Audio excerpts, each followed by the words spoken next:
ನಮಸ್ಕಾರ ವೀಕ್ಷಕರೇ, ವಿಶೇಷ ಕಾರ್ಯಕ್ರಮಕ್ಕೆ ಸ್ವಾಗತ. ನಾನ್ ಪೂರ್ಣಿಮಾ. ನೋಡಿ, ರಾಜ್ಯದಲ್ಲಿ ಈಗ ಬೈ ಎಲೆಕ್ಷನ್ ಅಖಾಡ ದಿನದಿಂದ ದಿನಕ್ಕೆ ರಂಗೇರ್ತಾ ಇರೋದು. ಕಾಂಗ್ರೆಸ್ ಹಾಗೆ ಬಿಜೆಪಿ ಬೈ ಎಲೆಕ್ಷನ್ ಅಖಾಡಕ್ಕೆ ರೆಡಿ ಆಗಿದೆ. ಈ ಕಡೆ ಬಿಜೆಪಿಯಿಂದ ಬಾಗಲಕೋಟೆ ಕ್ಷೇತ್ರಕ್ಕೆ ಅಭ್ಯರ್ಥಿಯ ಹೆಸರು ಅನೌನ್ಸ್ ಆಗಿದ್ರು ಕೂಡ ಕಾಂಗ್ರೆಸ್ ಅಲ್ಲಿ ಒಂದಷ್ಟು ಗೊಂದಲ, ಒಂದಷ್ಟು ಒಳಜಗಳಗಳು.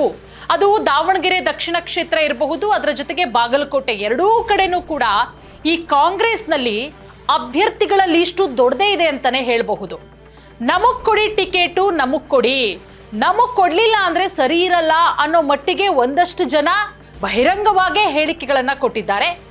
ಮತ್ತೊಂದಿಷ್ಟು ಜನ ಕಾಂಗ್ರೆಸ್ನ ಟಿಕೆಟ್ ಆಕಾಂಕ್ಷಿಗಳು ಬಹಳ ಮುದ್ದಾಗಿ ಟಿಕೆಟ್ಗಳನ್ನ ಕೇಳ್ತಾ ಇದ್ದಾರೆ. ಇನ್ನೊಂದಿಷ್ಟು ಜನ ನಮ್ಮ ಕುಟುಂಬದವರಿಗೆ ಟಿಕೆಟ್ ಕೊಡಬೇಕು ಅಂತ ಹೇಳಿ ಪಟ್ಟು ಹಿಡಿದು ಕುಳಿತುಕೊಂಡಿರೋದು ಇದು ಹೈಕಮಾಂಡ್ಗೆ ತಲೆನೋವಾಗಿ ಪರಿಣಮಿಸಿದೆ. ಈಗ ನಾವು ಬಾಗಲಕೋಟೆ ಕಡೆಗೆ ಹೋಗೋದಾದ್ರೆ, ಸದ್ಯ ಬಿಜೆಪಿಯಲ್ಲಿ ಅಭ್ಯರ್ಥಿಯ ಹೆಸರನ್ನ ಅನೌನ್ಸ್ ಮಾಡಾಗಿದೆ ಬಾಗಲಕೋಟೆಯಲ್ಲಿ. ಆದ್ರೆ ಕಾಂಗ್ರೆಸ್ ಯಾರಿಗೆ ಟಿಕೆಟ್ ಕೊಡುತ್ತೆ, ಯಾವ ಅಭ್ಯರ್ಥಿಗೆ ಮಣೆ ಹಾಕುತ್ತೆ ಅನ್ನೋದು ಈಗ ಇರುವಂತಹ ಯಕ್ಷ ಪ್ರಶ್ನೆ. ಬಾಗಲಕೋಟೆ ವಿಚಾರಕ್ಕೆ ಬರೋಣ. ಬೈ ಎಲೆಕ್ಷನ್ ಅಖಾಡ ಯಾವ ರೀತಿ ರಂಗೇರ್ತಾ ಇದೆ, ಸದ್ಯಕ್ಕೆ ಅಲ್ಲಿಯ ಸಿಚುವೇಶನ್ ಯಾವ ರೀತಿ ಇದೆ, ಬಿಜೆಪಿ ಹೇಗೆ ಮಾಸ್ಟರ್ ಪ್ಲಾನ್ ಮಾಡ್ತಾ ಇದೆ. ಕಳೆದ ಬಾರಿ ಸ್ವಲ್ಪದರಲ್ಲೇ ಬಿಜೆಪಿಗೆ ಕೈ ತಪ್ಪು ಹೋಗುತ್ತೆ. ಬಿಜೆಪಿಯ ಅಭ್ಯರ್ಥಿ ಸ್ವಲ್ಪ ಮತಗಳ ಅಂತರದಿಂದನೇ ಕಳೆದ ಬಾರಿ ಸೋಲೋದು, ಕಾಂಗ್ರೆಸ್ ಅಲ್ಲಿ ಗೆಲ್ಲುತ್ತೆ.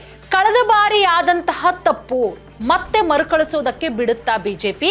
ಆ ತಪ್ಪನ್ನ ಈಗ ಬೈ ಎಲೆಕ್ಷನ್ ನಲ್ಲಿ ಯಾವ ರೀತಿ ತಿತ್ಕೊಳ್ಳುತ್ತೆ, ಯಾವ ರೀತಿ ಬಿಜೆಪಿಯಿಂದ ಮಾಸ್ಟರ್ ಪ್ಲಾನ್ ಆಗಿದೆ, ಹಾಗಾಗಿ ಅದರ ಜೊತೆಗೆ ಕಾಂಗ್ರೆಸ್ ಯಾವ ರೀತಿ ಪ್ಲಾನ್ಗಳನ್ನ ಮಾಡ್ಕೊಳ್ತಾ ಹೋಗ್ತಾ ಇದೆ, ಎಲ್ಲದರ ಬಗ್ಗೆ ಡೀಟೇಲ್ಸ್ ಅನ್ನ ಕೊಡ್ತಾ ಹೋಗ್ತೀನಿ. ಸದ್ಯ ಬಾಗಲಕೋಟೆ ಉಪಚುನಾವಣಾ ಕಣದಲ್ಲಿರೋದು ಬಿಜೆಪಿಯ ಮಾಜಿ ಶಾಸಕರಾದಂತಹ ವೀರಣ್ಣ ಚರಂತಿಮಠ ಅವರಿಗೆ ಈಗ ಆಲ್ರೆಡಿ ಬಿಜೆಪಿಯಿಂದ ಟಿಕೆಟ್ ಕನ್ಫರ್ಮ್ ಆಗಿದೆ. ಮತ್ತೊಂದು ಕಡೆ ಇಲ್ಲಿ ಕೈ ಪಾಳ್ಯದಲ್ಲೇ ಟಿಕೆಟ್ಗೆ ಗದ್ದಲ, ಕೋಲಾಹಲವೇ ಉಂಟಾಗಿರೋದು. ಯಾಕಂದ್ರೆ ಮೇಟಿ ಕುಟುಂಬಸ್ಥರಿಗೆ, HY ಮೇಟಿ ಕುಟುಂಬಸ್ಥರಿಗೆ ಟಿಕೆಟ್ ಕೊಡಬೇಕು ಅನ್ನುವಂತಹ ಕೂಗು ಒಂದು ಕಡೆ ಕೇಳಿ ಬರ್ತಾ ಇದ್ರೆ, ವೀಣಾ ಕಾಶಪ್ಪನವರವರು ನನಗೆ ಟಿಕೆಟ್ ಬೇಕು, ಕಳೆದ ಬಾರಿಯ ಲೋಕಸಭೆ ಚುನಾವಣೆಯಲ್ಲೂ ಕೂಡ ನಾನು ಟಿಕೆಟ್ ಆಕಾಂಕ್ಷಿಯಾಗಿದ್ದೆ, ಆದ್ರೆ ಟಿಕೆಟ್ ಸಿಗ್ಲಿಲ್ಲ ನನಗೆ. ಆದ್ರೆ ಈಗ HY ಮೇಟಿ ಅವರ ಕುಟುಂಬಸ್ಥರಿಗೆ ಟಿಕೆಟ್ ಕೊಡೋದಾದ್ರೆ ನನ್ನ ತಗಾದೆ ಏನೂ ಇಲ್ಲ, ಬೇರೆಯವರಿಗೆ ಟಿಕೆಟ್ ಕೊಡೋದಾದ್ರೆ ನನ್ನ ತಗಾದೆ ಇದೆ ಅಂತ ಹೇಳಿ ಬಹಿರಂಗವಾಗಿ ಒಂದಷ್ಟು ಅಸಮಾಧಾನವನ್ನ ವೀಣಾ ಕಾಶಪ್ಪನವರ್ ವ್ಯಕ್ತಪಡಿಸ್ತಾರೆ.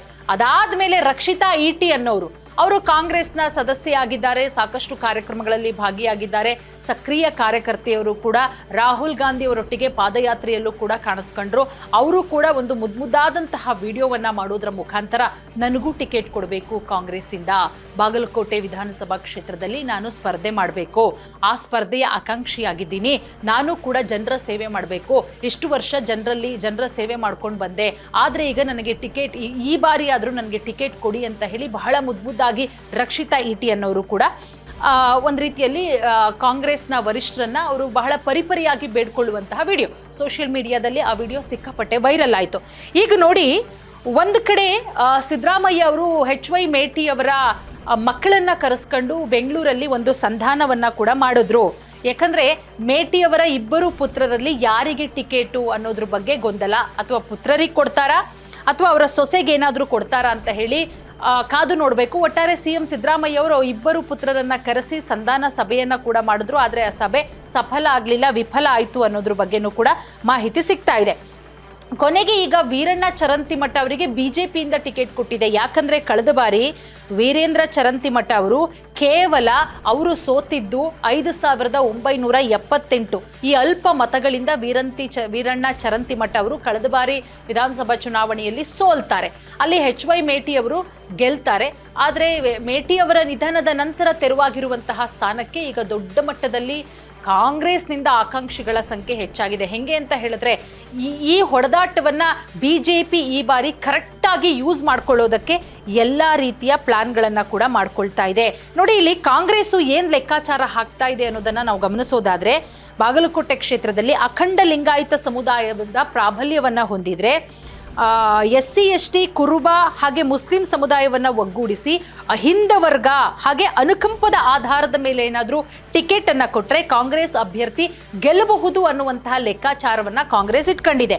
ಅಲ್ಲಿ ಬಾಗಲಕೋಟೆಯಲ್ಲಿ ಅಖಂಡ ಲಿಂಗಾಯತ ಸಮುದಾಯ ಹೆಚ್ಚಿನ ಪ್ರಾಬಲ್ಯವನ್ನ ಹೊಂದಿದ್ರೂ ಕೂಡ ಕಾಂಗ್ರೆಸ್ಸು ಬೇರೆ ಬೇರೆ ರೀತಿಯ ಮಾಸ್ಟರ್ ಪ್ಲಾನ್ ಅನ್ನ ಮಾಡ್ತಾ ಇದೆ. SC ST ಅದರ ಜೊತೆಗೆ ಕುರುಬ ಮುಸ್ಲಿಂ ಸಮುದಾಯವನ್ನ ಒಟ್ಟುಗೂಡಿಸ್ಬಿಟ್ಟು ಅದೊಂದು ರೀತಿ ಮಾಸ್ಟರ್ ಪ್ಲಾನು, ಅದರ ಜೊತೆಗೆ ಮೇಟಿಯವರ ನಿಧನ ಅನುಕಂಪದ ಆಧಾರದ ಮೇಲೆ ಅವರ ಕುಟುಂಬಸ್ಥರಿಗೆ ಟಿಕೆಟ್ ಅನ್ನ ಕೊಟ್ಟಾಗ ಇದೆಲ್ಲವೂ ಕೂಡ ಪ್ಲಸ್ ಆಗಬಹುದು ಅನ್ನೋದು. ಅದರ ಜೊತೆಗೆ ಅವರ ಇಬ್ಬರು ಮಕ್ಕಳಲ್ಲಿ ಯಾರಿಗೆ ಕಾಂಗ್ರೆಸ್ ಟಿಕೆಟ್ ಕೊಡುತ್ತೆ ಅನ್ನೋದು ಈಗಿರುವಂತಹ ಯಕ್ಷ ಪ್ರಶ್ನೆ. ಒಂದು ವೇಳೆ ಏನಾದರೂ ಮೇಟಿಯವರ ಕಿರಿಯ ಪುತ್ರಿ ಮಹಾದೇವಿ ಅವರಿಗೆ ಟಿಕೆಟ್ ನೀಡಿದ್ರೆ ಬಂಡಾಯ ಅಭ್ಯರ್ಥಿಯಾಗಿ ಅವರ ಪುತ್ರರು ನಿಲ್ಲುವಂತಹ ಸಾಧ್ಯತೆಗಳು ಕೂಡ ಹೆಚ್ಚಾಗಿರೋದ್ರಿಂದ ಏನ್ ಮಾಡುತ್ತೆ, ಮತ್ತೊಂದು ಕಡೆ ಎರಡನೇ ಪುತ್ರ ಉಮೇಶ್ ಮೇಟಿಗೆ ಏನಾದರೂ ಟಿಕೆಟ್ ಕೊಡುತ್ತಾ, ಇದು ಕೂಡ ಬಹುತೇಕರು ಒಪ್ಪಿಸಿದ್ದಾರೆ, ಅದರ ಫ್ಯಾಮಿಲಿಯವರು ಒಪ್ಪಿಲ್ಲ ಅನ್ನುವಂತಹ ವಿಚಾರ. ಒಟ್ಟಾರೆ ಯಾವ ರೀತಿ ಅಂತ ಹೇಳಿದ್ರೆ ದಾವಣಗೆರೆಯಲ್ಲೂ ಒಂದು ಕಡೆ ಗೊಂದಲ, ಕಾಂಗ್ರೆಸ್ಗೆ ಏನ್ ಮಾಡಬೇಕು ಅನ್ನೋದು ಗೊತ್ತಾಗ್ತಾ ಇಲ್ಲ. ಈ ಕಡೆ ಬಾಗಲಕೋಟೆ ಅಭ್ಯರ್ಥಿ ಘೋಷಣೆ ಮಾಡೋದಕ್ಕೂ ಕೂಡ ವಿಳಂಬ ಮಾಡ್ತಾ ಇರೋದ್ರಿಂದ ದಾವಣಗೆರೆಯಲ್ಲೂ ಕೂಡ ಗೊಂದಲಕ್ಕೆ ಸಿಲುಕಾಕೊಂಡಿದೆ ಕಾಂಗ್ರೆಸ್ಸು, ಬಾಗಲಕೋಟೆಯಲ್ಲೂ ಕೂಡ ಗೊಂದಲಕ್ಕೆ ಸಿಲುಕಾಕೊಂಡಿರೋದ್ರಿಂದ ಆ ಗೊಂದಲ ಆದಷ್ಟು ಬೇಗ ನಿವಾರಣೆಯಾಗಿ ಅಭ್ಯರ್ಥಿ ಘೋಷಣೆ ಮಾಡೋದೊಂದೇ ಬಾಕಿ ಇದೆ. ಅಭ್ಯರ್ಥಿ ಘೋಷಣೆ ಅಂತ ಹೇಳಿದ್ರೆ ಇಲ್ಲಿ ಎರಡೂ ಕ್ಷೇತ್ರದಲ್ಲೂ ಕೂಡ ಗೆಲ್ಲಲೇಬೇಕಾದಂತಹ ಪರಿಸ್ಥಿತಿ. ಹಾಗಾಗಿ ಯಾರನ್ನೂ ಕೂಡ ಈ ಸಂದರ್ಭದಲ್ಲಿ ಕಾಂಗ್ರೆಸ್ ವಿರೋಧ ಮಾಡ್ಕೊಳ್ಳೋದಕ್ಕಾಗಲ್ಲ. ಅಳದು ತೂಗಿ ಎಲ್ಲರನ್ನ ಸಮಾಧಾನ ಪಡಿಸಿ ಕಾಂಗ್ರೆಸ್ ಹೈಕಮಾಂಡು ದಾವಣಗೆರೆಯಲ್ಲಿ ಅದರ ಜೊತೆಗೆ ಬಾಗಲಕೋಟೆಯಲ್ಲಿ ಯಾರಿಗೆ ಟಿಕೆಟ್ ಕೊಡುತ್ತೆ ಕಾದು ನೋಡಬೇಕು.